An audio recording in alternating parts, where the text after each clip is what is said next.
आज के इस क्लास में हम प्रश्नावली 8.2 का लास्ट क्वेश्चन नंबर 4 पढ़ेंगे।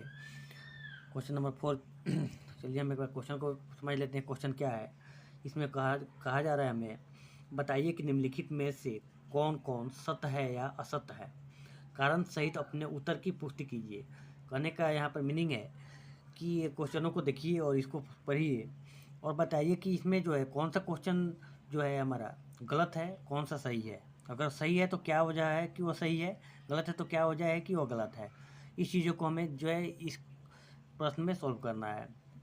तो पहला हमारा क्वेश्चन क्या है, पहला क्वेश्चन है sine A plus B equal to sine A plus sine B. ये हमें बताना है कि साइन ए प्लस बी का जो वैल्यू होगा sign A plus sine B के बराबर होगा। ठीक है, तो इसको हम बताते हैं, सोल्यूशन करते हैं। पहले मान लेते हैं, मान लिया ए बराबर 30 डिग्री और बी बराबर 7 डिग्री। दो अलग अलग हमने वैल्यू मान लिया। अब ये जो वैल्यू है ये इक्वेशन में रखते हैं हम। ठीक है, तो हमारा क्या है यहाँ पे साइन ए प्लस बी बराबर हमारा क्या है sine A plus sine B. हम वैल्यू रखते हैं, साइन ए का वैल्यू कितना है 30 है और बी का वैल्यू कितना है 7 है। ये हमारा क्या दे देता है साइन 90 डिग्री। और साइन 90 डिग्री का जो वैल्यू होता है कितना निकल के आता है 1 आता है। साइन 90 डिग्री का वैल्यू कितना आता है हमारा 1 आता है। फिर इधर जाते हैं हम, sine 30 degree plus sine 7 degree. Sine 30 degree का वैल्यू कितना होता है हमारा 1/2 और साइन 7 डिग्री का वैल्यू कितना हो जाता है √3/2। देखिए यहाँ पर 1 आया, यहाँ पर 1/2 और √3/2, ये कभी दोनों बराबर है। यहाँ पर 1 है, यहाँ पर इतना है, ये दोनों एक आपस में बराबर नहीं है। तो यहाँ हमारा एक कथन क्या हो जाएगा, असत्य हो जाएगा, असत्य हो जाएगा क्योंकि दोनों बराबर नहीं होगा। यहाँ पर 1 है, यहाँ पर 1/2 और √3/2 है, ये आपस में बराबर नहीं है। कि सिंप्लीफाई भी करके देखेंगे तो आपको बराबर नहीं मिलेगा। तो यहाँ पर इतना ही बना के छोड़ देंगे। तो दूसरा क्वेश्चन में हमारा क्या है, इसमें क्वेश्चन एक बार देखिए, थीटा में वृद्धि होने के साथ साइन थीटा के मान में वृद्धि होती है। यहाँ पर कह रहा है क्या थीटा की वैल्यू को अगर हम बढ़ाएंगे तो साइन थीटा का जो वैल्यू आएगा वो बढ़ते हुए जाएगा, यहाँ पर ये बताना है।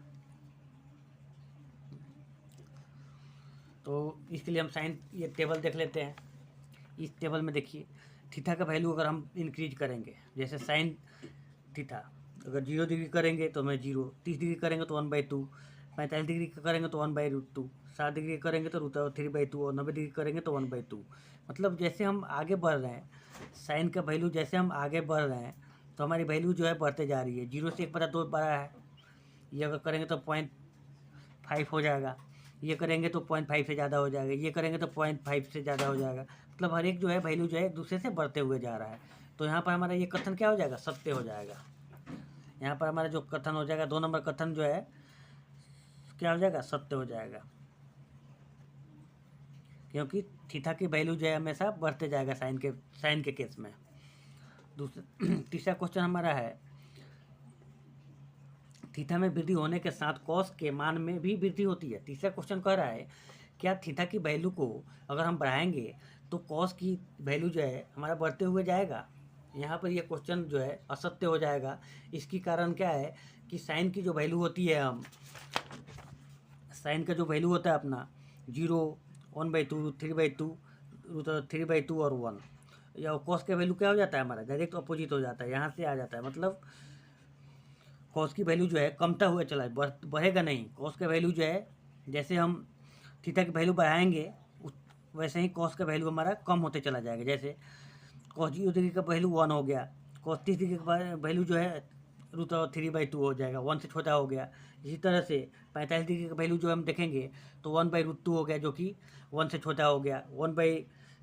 7 डिग्री का देखेंगे तो 1/2 हो गया, 1/2 मतलब 0.50 हो जाएगा, ये भी कम हो गया। और 0 तो जीरो है ही। तो यहाँ पर देखते हैं कि कॉस के वैल्यू अगर हम बढ़ाते हैं कॉस में, थीटा का वैल्यू जो है हमारा डिक्रीज होते चला जाता है। तो इस कंडीशन में हमारा जो है असत्य हो जाएगा, हमारा तीसरा में जो है असत्य हो जाएगा।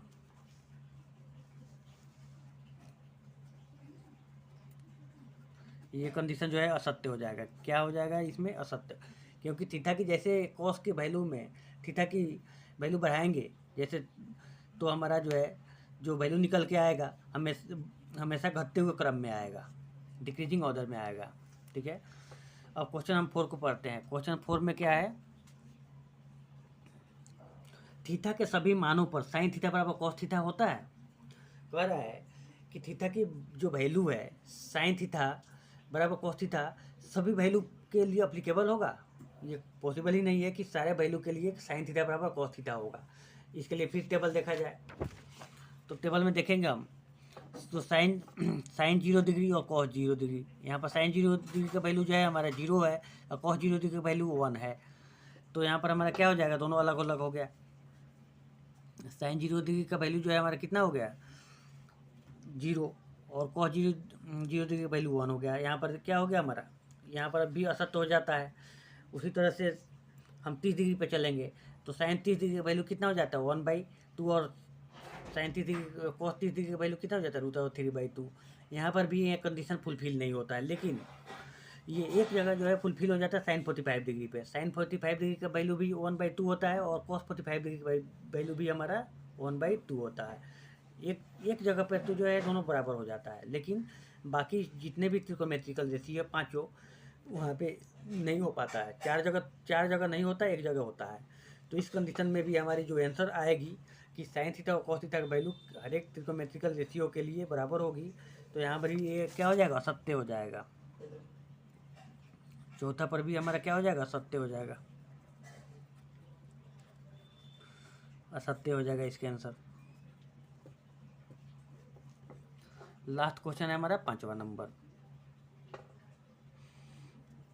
5वां नंबर क्वेश्चन देखा जाए, कहता है थीटा बराबर 0 डिग्री। कहता है ए बराबर जो है 0 डिग्री है, तो कहता है कॉट ए अपरिभाषित नहीं है। कॉट ए का जो वैल्यू होगा अपरिभाषित होगा या नहीं होगा? तो नहीं हो। देखिए कॉट ए की जगह पर हम थीटा 0 डिग्री रख देंगे, और कॉट 0 डिग्री का वैल्यू कितना होता है हमारा? 0 हो जाता है। तो 0 अपरिभाषित तो नहीं हुआ, तो इस कंडीशन में हमारा क्या हो जाएगा? ये सत्य हो जाएगा। ये जो आंसर आ जाएगी आपको सत्य हो जाएगी। चलिए इसी के साथ जो है क्वेश्चन 4 के साथ हमारा चैप्टर 8.2 समाप्त हो गया। इसमें हमने जो है सबसे पहले एक्सरसाइज सोल्व कराया था। एक्सरसाइज से पहले इसकी जो है जितनी भी एग्जाम्पल्स है, एग्जाम्पल्स भी हमने सोल्व कराया है। तो आप एग्जाम्पल्स भी देखिएगा। कभी कभी ऐसा होता है कि एग्जाम्पल्स से भी एग्जाम में क्वेश्चंस आते हैं, तो एग्जाम्पल्स को भी एक बार सोल्व कीजिएगा। और अगर इस क्वेश्चन को सोल्व करने में कहीं आपको असुविधा हो रही हो, कहीं भी समझ नहीं आ रहा हो, तो आप हमें कमेंट सेक्शन में इससे बताइएगा। Thank you, bye.